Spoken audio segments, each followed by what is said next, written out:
Hello बच्चा बड़ी। तो आज हम देखने वाले हैं आवर्धन। फिजिक्स में आवर्धन क्या होता है? तो आवर्धन होता है कि प्रतिबिंब की ऊंचाई और वस्तु की ऊंचाई के अनुपात को हम क्या कहते हैं? आवर्धन कहते हैं। आवर्धन को हम स्मॉल एम से दिखाते हैं। Small M is equal to होता है एच आई बटे एच ओ, जहां एच आई और एच ओ क्या होता है? एच आई होता है प्रतिबिंब की ऊंचाई और एच ओ होता है वस्तु की ऊंचाई। O for object, I for क्या होता है? इमेज। ये तो अब हम मैग्निफिकेशन तो देख लिए, क्या परिभाषा क्या होता है इसको। अब हमें प्रूव करना है कि जो दूसरा परिभाषा हमको आपको लिखा हुआ है यहाँ पे कि प्रतिबिंब की दूरी और वस्तु की दूरी के अनुपात को हम आवर्धन कहते हैं। तो अब हमें यही लिखना है, यही प्रूव करना है क्या कि H I by H O is equal to minus V by U, ये हमें प्रूव करना है। ठीक, इसको प्रूव कैसे करते हैं देख लेते। बहुत सिंपल प्रूफ है, ज्यादा इसमें कोई कॉम्प्लिकेशन नहीं है कि आपको समझ में नहीं आएगा। बहुत सिंपल प्रूफ है इसका। ठीक है, तो पहले हम अवतल दर्पण में देखते हैं और फिर हम क्या देखेंगे? उत्तल दर्पण में देखेंगे। वैसे ये क्वेश्चन कैसे लिखा रहता है कि अवतल दर्पण के आवर्धन के लिए व्यंजक प्राप्त करें या सिद्ध करें कि H I by H O equal to minus V by U अवतल दर्पण में। ठीक, तो यहां हमारे पास एक अवतल दर्पण है जिसमें हमने वस्तु को अनंत और वक्ता केंद्र के बीच में रखा है, जिसका प्रतिबिंब फोकस और वक्ता केंद्र के बीच में बना है। ठीक है, अब हम देखो यही चीज यहां लिखा है कि माना कि एम एम डैश एक अवतल दर्पण है जिसमें ध्रुव बी तथा वक्ता केंद्र सी है। प्रधान अक्ष पर रखी वस्तु ए बी का वास्तविक प्रतिबिंब ए डैश बी डैश बनता है। ठीक, अब हम क्या करेंगे? तो आपको दो त्रिभुज दिख रहा होगा, एक भी ये बड़ा वाला ए बी पी। ठीक है, ए बी पी आपको देखा ए बी पी, और दूसरा त्रिभुज जो आपको लेना है वो लेना है ए डैश बी डैश और ये पी दिख रहा है, ए डैश बी डैश पी। तो इसमें हम क्या करेंगे? सबसे पहले छोटा वाला त्रिभुज लेंगे, ये वाला, उसके बाद हम ये लेंगे। ठीक, तो हम लिखेंगे त्रिभुज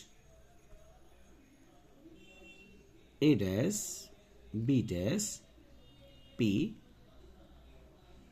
तथा त्रिभुज ए बी सी में। आपके दिमाग में ये चल रहा होगा पहले हम इसी त्रिभुज को क्यों ले रहे हैं, इस त्रिभुज को क्यों नहीं ले रहे हैं। देखो हमारी परिभाषा क्या है कि प्रतिबिंब की ऊंचाई। तो यहां प्रतिबिंब है, तो ये प्रतिबिंब की ऊंचाई हमें इमेज वाले जो ये जो बना ये छोटा त्रिभुज जो नीचे है उसमें आ रहा प्रतिबिंब की ऊंचाई, और वस्तु की ऊंचाई बाद में आ रहा दूसरे वाले में। तो इसीलिए हम प्रतिबिंब वाले पहले लेंगे त्रिभुज और वस्तु वाले बाद में लेंगे। ठीक, अब देखो ये एंगल 90 डिग्री, फिर से हमें समरूप प्रूव करना है। ये तो हमने अवतल और उत्तल दर्पण के लेंस फॉर्मूले दर्पण फॉर्मूले में देखा हमने। ठीक, तो अब हम लेंगे, अब देखो ये एंगल ए डैश ये बराबर हो जाएगा एंगल ए के। क्यों हो जाएगा? तो क्योंकि ये 90 डिग्री है।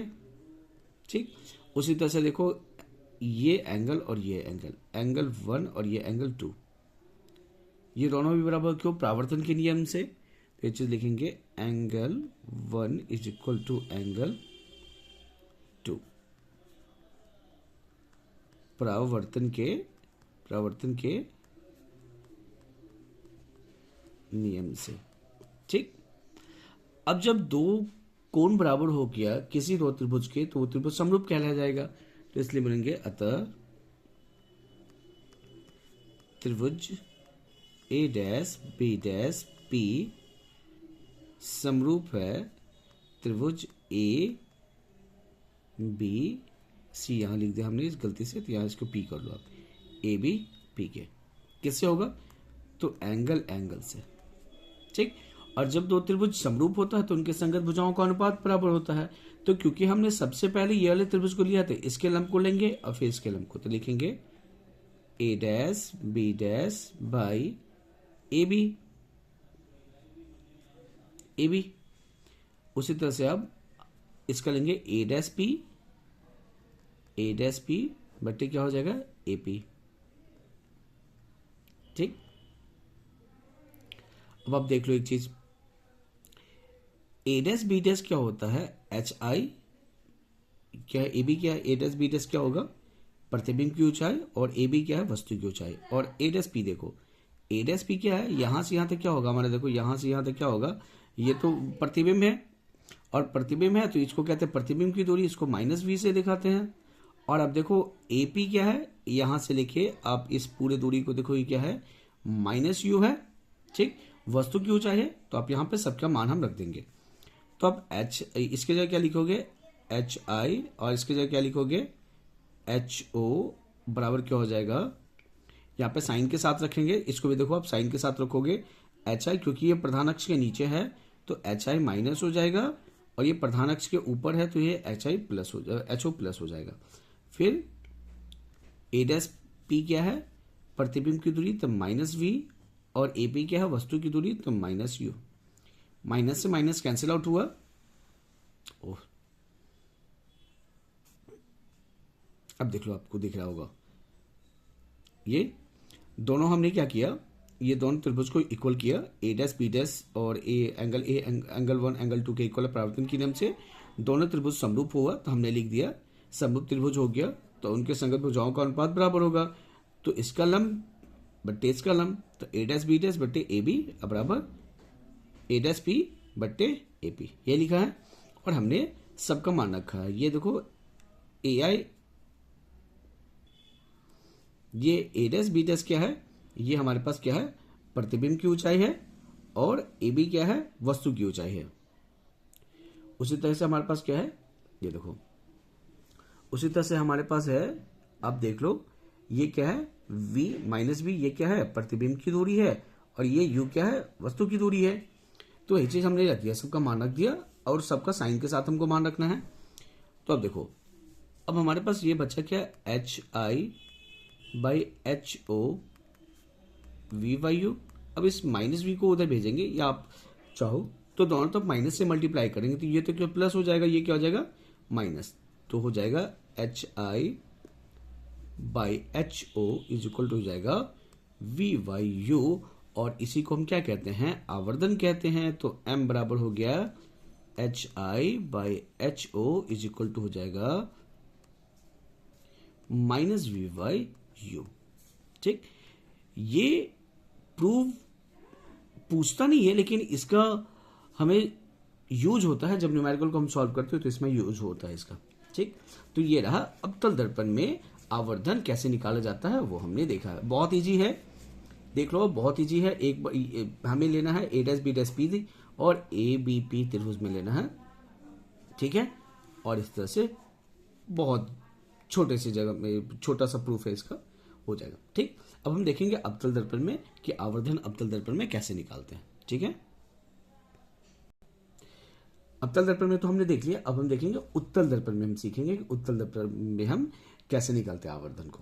ठीक है, तो चलते हैं हम उत्तल दर्पण की तरफ। अब चलिए, तो अब हम देखेंगे उत्तल दर्पण में आवर्धन कैसे निकाला जाता है। यही लिखा हुआ है कि उत्तल दर्पण में आवर्धन के लिए व्यंजक प्राप्त करें। व्यंजक मतलब एक समीकरण जो है, उस चीज को हमको बताना है। सेम वही चीज कि M बराबर HI by HO is equal to minus V by U हमें प्रूव करना है। तो ये हमारा एक उत्तल दर्पण है जिसमें हमने वस्तु को रखा है ध्रुव और अनंत के बीच में, जिसका प्रतिबिंब दर्पण के पीछे A' B' बनता है। काल्पनिक प्रतिबिंब वस्तु से छोटा और सीधा प्रतिबिंब बनता है। ठीक है, तो अब आपको इसमें भी दो त्रिभुज लेना है, एक है ABP और A' B' P। ठीक, हम इसमें सबसे पहले छोटा वाला प्रतिबिंब लेंगे, क्योंकि हमें क्या प्रूव करना है, HI बाई HO प्रूव करना है। इसलिए हम क्या लेंगे, पहले छोटा वाला त्रिभुज A' B' P लेंगे जो प्रतिबिंब बनाता है। ठीक है, तो लेंगे त्रिभुज A' B' P तथा त्रिभुज ABP में। ठीक है, क्या, तो देखो एंगल A' जो होगा वो इक्वल होगा एंगल A के, क्यों होगा, तो ये होगा 90 डिग्री, क्यों, ये तो होगा 90 डिग्री। देखो ये और ये दोनों क्या होगा, ये एंगल 90 डिग्री होगा, ये और ये 90 डिग्री। अब देखो दूसरा एंगल क्या है, अब एंगल 1 एंगल 2 के बराबर होगा, क्यों, परावर्तन के नियम से एंगल 1 बराबर होगा एंगल 2 परावर्तन के नियम से। और एंगल 2 और एंगल 3 जो होगा वो बराबर क्या होगी, ये सम्मुख कोण है। देखो ये दो रेखा है, एक रेखा है और ये दूसरी रेखा एक दूसरे को प्रतिच्छेद करती है, तो सम्मुख कोण बराबर होता है। तो हम लिखेंगे एंगल 2 बराबर एंगल 3, क्यों लिखेंगे, तो सम्मुख कोण, सम्मुख कोण इसी को हम शीर्षाभिमुख कोण कहते हैं। तो देखो एंगल 1 एंगल 2 के इक्वल है, एंगल 2 एंगल 3 के इक्वल है, तो हम यहाँ कह सकते हैं इसलिए एंगल 1 इक्वल टू एंगल 3। ठीक है, एंगल 1 एंगल 2 एंगल 3 इक्वल होगा, एंगल 1 और एंगल 3 इक्वल। ठीक, अब ये हो गया। तो अब देखो हमने एक कोण ये बराबर कर दिया, दूसरा ये दोनों कोण बराबर कर दिया था। अब ये दोनों क्या होगा, त्रिभुज समरूप हो गया। तो लिखेंगे अतः त्रिभुज ए डैश बी डैश पी समरूप है त्रिभुज ए बी पी के किससे, तो ए से।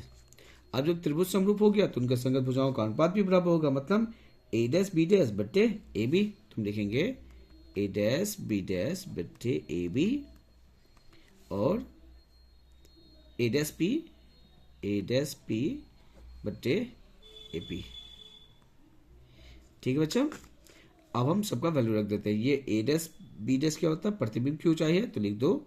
अब क्योंकि ये प्रधान अक्ष के ऊपर है तो ये भी प्लस हो जाएगा एच आई, और ये भी क्या हो जाएगा प्लस, एच ओ भी हो जाएगा प्लस। अब देखो अब हमारे ए डैश बी डैश क्या है, ये प्रतिबिंब की दूरी है, तो लिखेंगे v, क्योंकि ये ध्रुव के दाहिनी तरफ है तो इसे प्लस होगा, और वस्तु इधर है बाएं तरफ है तो माइनस यू हो जाएगा। इस यू को हम ऐसे लिख सकते हैं, तो H I by H O is equal to minus V by U, और ये किसके बराबर होता है, तो m के इक्वल होता है। तो m बराबर लिख देंगे H I by H O और माइनस वी बाई यू, और यही चीज हमें लाना था। ठीक है, आई होप आपको समझ में आया होगा। बहुत इजी है, ज़्यादा कॉम्प्लिकेटेड नहीं है, आराम से आप कर सकते हो। एक बार ध्यान से देख लो और इसका प्रैक्टिस कर लो। ठीक है, आई होप आपको समझ में आया होगा। फिर भी हो कोई दिक्कत या कोई प्रॉब्लम हो तो कमेंट बॉक्स में आप मुझे कमेंट कर सकते हैं। ठीक, थैंक यू सो मच। आज की वीडियो में इतना ही, हम मिलेंगे एक नए वीडियो में कुछ और टॉपिक्स के साथ। ठीक है, थैंक यू सो मच।